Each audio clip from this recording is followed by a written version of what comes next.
Hi, ഞാൻ mini. Grace വീഡിയോസിലേക്ക് സ്വാഗതം.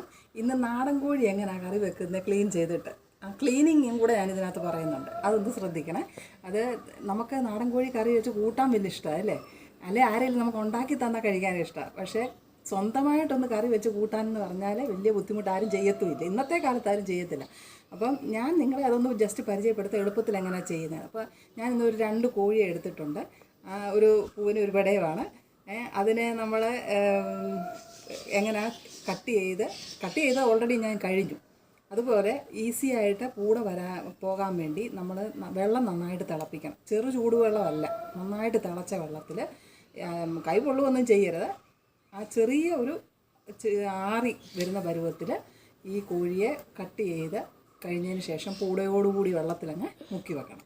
അത് ഒരു 10-15 മിനിറ്റ് അങ്ങനെ മുക്കി വെച്ച് കഴിയുന്നുണ്ട് ഈ പൂട തന്നെ ഇളകി വരും. അപ്പം ഞാൻ ആ കോഴിയെ ക്ലീൻ ചെയ്ത് ഓൾറെഡി എടുത്തിട്ടുണ്ട്. അത് നിങ്ങളെ കാണിക്കാം. അതുപോലെ ഈ കോഴി ഓൾറെഡി ഞാൻ ക്ലീൻ ചെയ്ത് പിന്നുണ്ടല്ലോ തീയിൽ നമ്മുടെ അടുപ്പത്തെ തീയിൽ നന്നായിട്ട് വെച്ച് ഇത് വക്കിയെടുക്കണം. അതായത് തീയിൽ വെച്ച് ഇത് ഇങ്ങനെ പിടിച്ചിട്ട് തീയിൽ മുന്നോട്ട് ഞാൻ ഓൾറെഡി അതിൻ്റെ ഒരു വീഡിയോയും കൂടെ നിങ്ങളെ കാണിച്ചു തരാം. നമുക്ക് നാടൻ കോഴി എങ്ങനെ പൂടെ വക്കിയെടുക്കുന്നതെന്ന് നോക്കാം. നാടൻ കോഴിയുടെ ക്ലീനിങ്ങിൽ ഇങ്ങനെ തീയത്ത് നമ്മളിങ്ങനെ ചുട്ട് അതിൻ്റെ ആദ്യം ഞാൻ ക്ലീനിങ് എല്ലാം ചെയ്ത് കഴിഞ്ഞു. ഇനി അതിൻ്റെ ഈ ചെറിയ പൂടകളൊക്കെ കാണുമല്ലോ, അത് നമ്മൾ കരിച്ച് കളയാനാണ് ഇങ്ങനെ തീക്കകത്ത് വെക്കുന്നത്. ഇനി അങ്ങനെ എല്ലാ ഭാഗവും നമ്മളിങ്ങനെ തിരിച്ചും മറിച്ചും വെച്ച് തീ കത്തിച്ച് ക്ലീനാക്കി എടുക്കണം.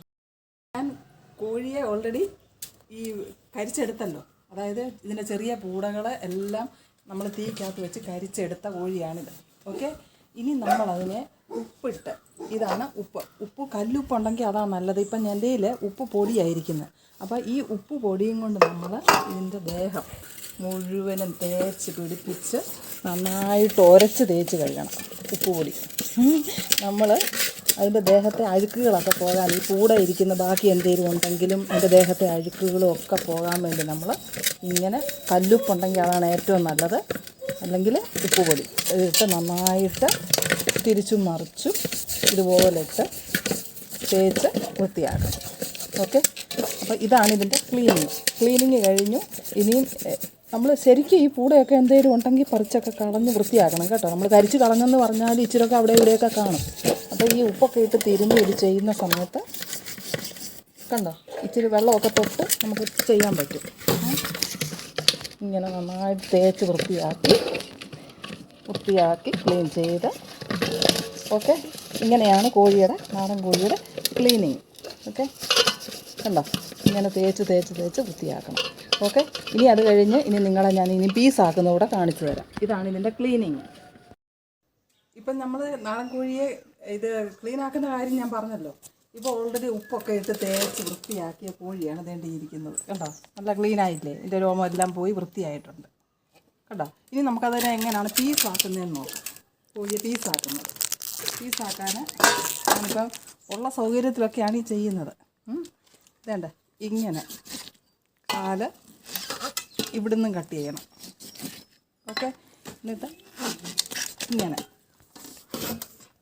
നന്നായിട്ട് കണ്ടോ, നമ്മൾ തോലോടെ വെക്കുന്ന കോഴിക്കാണ് ടേസ്റ്റ്. അതുപോലെ തന്നെ ഈ ഭാഗവും നന്നായിട്ട് ഇവിടെ ഒരു എല്ലുണ്ടല്ലോ, അത് ഒടിയുന്ന ശബ്ദം കേൾക്കണം, എങ്കിലേ അത് ശരിക്കും നമുക്ക് വിട്ടു വരത്തുള്ളൂ. ഇച്ചിരി നാടൻ കോഴിയെ കണ്ടിക്കാനൊക്കെ ഇച്ചിരി പാടാണ്, പക്ഷേ ടേസ്റ്റാണ്. ഇതിൻ്റെ ഇറച്ചിക്ക് ടേസ്റ്റാണ്. അതുകൊണ്ടാണ് എല്ലാവരും നാടൻ കോഴിയോട് ഇത്ര പ്രിയ. വേവാനും താമസമാണ് നാടൻ കോഴി, വേവാനും താമസമാണ്. കണ്ടോ, ഇതുപോലെ ഈ ഇത് പൊട്ടി വരണം, എങ്കിലേ അത് ഈസി ആയിട്ട് എടുക്കും. കണ്ടോ, നമ്മളിപ്പോൾ ഒരു 4 പീസാക്കി. കണ്ടോ, അതുപോലെ മറ്റേ ഭാഗവും ഇത് നമുക്ക് എടുക്കാം.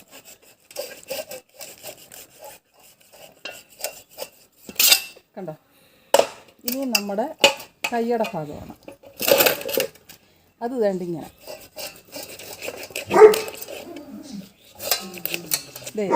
ഇവിടുന്ന് അതുപോലെ ഈ ഭാഗം ഇവിടുന്ന് നമ്മൾ കട്ട് ചെയ്യും. കണ്ടോ, ഇത് നെഞ്ചിൻ്റെ ഭാഗമാണിത്. ആ നെഞ്ചിൻ്റെ ഭാഗം ഒന്ന് സെപ്പറേറ്റ് ചെയ്താൽ നമുക്ക് കൈ സെപ്പറേറ്റ് ചെയ്ത് കിട്ടത്തില്ല. ഞാൻ കാണിച്ചല്ലോ നിങ്ങളെ. ഈ 2 ഭാഗം നമ്മൾ പൊട്ടിച്ചെടുക്കണം. കൈയുടെ ഇവിടെയും പൊട്ടിച്ചിട്ട് നമുക്കിതുകൊണ്ട് ഇങ്ങനെ തിരിച്ചു വെക്കാം. പല രീതിയിൽ ചെയ്യാം. ഞാൻ ഇച്ചിരി ഈസി ആയിട്ടുള്ള മെത്തേഡ് ചെയ്യുന്നത്. എന്നിട്ട് നമ്മുടെ ഈ ബോൺ നോക്കി, ഇവിടെ ഈ നെഞ്ചിൻ്റെ ഭാഗം കണ്ടോ, ഈ ഭാഗം ഇവിടുന്ന് കട്ട് ചെയ്യണം.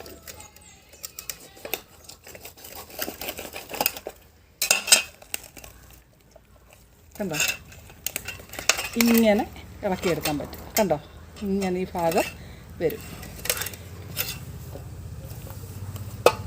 ഞാൻ കാണിച്ചത്. അപ്പം മറ്റേ ഈ ഭാഗത്തെ തൊലിയും കൂടി ഇരിക്കുന്നതുകൊണ്ടാണ് ഇച്ചിരി ഇളകി വരാൻ പാട്.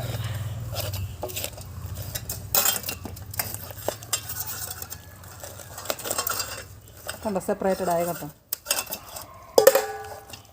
അപ്പോൾ എല്ലാവർക്കും മനസ്സിലായല്ലോ എങ്ങനെ കോഴിയെ സെപ്പറേറ്റ് ചെയ്യുന്നതെന്ന്. കണ്ടോ, ഇതിപ്പോൾ ഇതൊരു ഭാഗമായിട്ട് കിട്ടി. ഇത് അതിൻ്റെ കഴുത്തെല്ലാം ഭാഗം ഒരു ഇതായിട്ട് കിട്ടി. ഇതിനി നമുക്കിഷ്ടമുള്ള ഷേപ്പിൽ നമുക്ക് മുറിച്ചെടുക്കാം. കണ്ടോ കണ്ടോ, ഇഷ്ടമുള്ള ഷേപ്പിൽ ഇനി നിങ്ങൾ ഇഷ്ടമുള്ള രീതിയിലൊക്കെ പീസാക്കി എടുത്താൽ. ഇനിയും കഴുകണം നമ്മൾ കേട്ടോ, വൃത്തിയായിട്ട് കഴുകിയൊക്കെ എടുക്കണം. ഇത് നമ്മൾ തടിയേലോ എവിടാന്ന് വെച്ചാൽ വെട്ടി എടുക്കണം. വേണ്ട, ഇതാണ് ഇതിൻ്റെ ഹാർട്ട്. പിള്ളേർക്കൊക്കെ പറഞ്ഞു കൊടുക്കാൻ നല്ലതാണ്. ഇതിൻ്റെ ഹാർട്ട്. പിന്നെ ഇതിൻ്റെ നമ്മുടെ സ്റ്റൊമക്ക്, നമ്മുടെ വയറെന്നൊക്കെ പറയത്തില്ലേ, അതൊക്കെയാണ് ഇത്. ഇതാ അതിൻ്റെ വയർ. ഇതാണ് വയർ നമ്മൾ ക്ലീൻ ചെയ്തെടുക്കണം.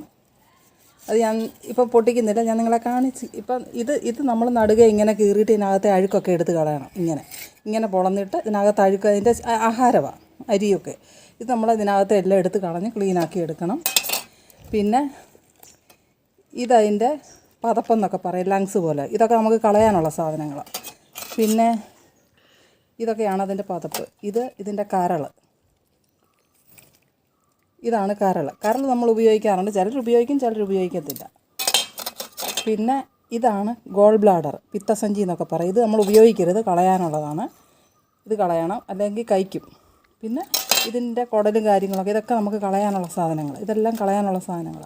പിന്നെ ഇത് എല്ലാവർക്കും ഇഷ്ടമുള്ളൊരു സാധനമാണ്. പൊട്ടാതൊക്കെ എടുത്താലും നല്ലതാണ്. ഇത് നമ്മുടെ കിഡ്നി, കോഴിയുടെ കിഡ്നി, വൃക്കയെന്നൊക്കെ പറയും. അതാണ് ഈ 2 എണ്ണം. അപ്പോൾ ഇത് പ്രായപൂർത്തിയായ കോഴി ആയതുകൊണ്ടാണ് വലുത്. നമ്മൾ ബ്രോയിലറൊന്നും വാങ്ങിച്ച് ഇത്രയും വലുതൊന്നുമല്ല, നാടനായതുകൊണ്ടാണ്.